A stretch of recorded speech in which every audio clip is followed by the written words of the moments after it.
mga Gen Z, Ma'am Shimarian here, signing at our channel. It's a Sunday. We are here in Tarlac. So, nagala-gala na naman tayo. Share ko lang, the Sunday Bulletin.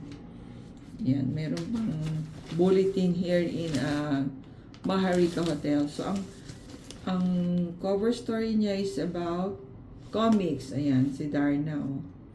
Is a cosplayer who dress up like Darna in a comics Super Manila Comic Con. So saan to? It's in Juan Ayala in Makati. So ayan, ano pa ba? Marcos to raise Filipinos scam woes in Cambodia. Ayan, so yan yung mga ano natin. Mga headlines still about flood control.